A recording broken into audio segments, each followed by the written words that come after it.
All products and services featured are independently chosen by editors.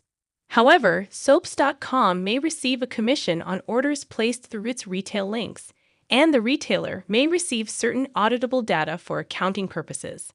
Heather, it seems, is a changed woman on General Hospital. That's all thanks to removing the hip implant that had been poisoning her and her mind for years. At least, that's the working theory. Or it would be if it weren't for Portia. The good doc, you see, changed Heather's test results to move her cobalt levels from 1.82, 300. That's not exactly subtle. But it is effective. And it's guaranteed to convince people that Heather is still a menace who needs to be kept under strict lock and key. Brooke Kerr spoke with Soap Opera Digest to talk through her character's justification of denying Heather a second chance, or whatever chance she's on now.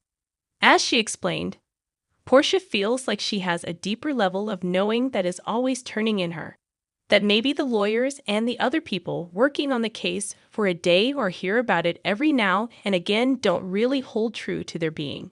Heather is a threat, and that threat is not gone because Esme is dead. And really, what better way to deal with a threat than neutralize it before it's too late? But the fact is, Heather is a whole lot better.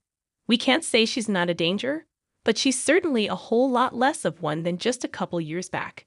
She's come so close to redemption, of a sort, only to have Portia rip it away. So when Heather finds out what Portia did, you can bet there will be hell to pay. Or, as Kerr put it to Sod, who would want vengeance more than a serial killer? The thing is, Heather doesn't have to get her revenge in her usual psychotic way.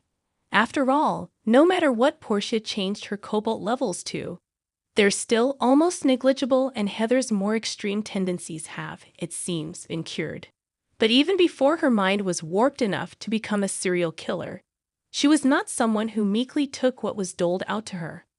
All Heather has to do is sick Rick on Portia and drown her and the hospital in a sea of legal woes. Sure, some of Port Charles might be sympathetic to the doc, especially if it's between her and Heather. But that wouldn't save Portia's career or her future. She's turned her back on her oath to heal, and she's committed medical malpractice. By the time Heather's done with her, Portia may lose her job, her medical license, and her reputation.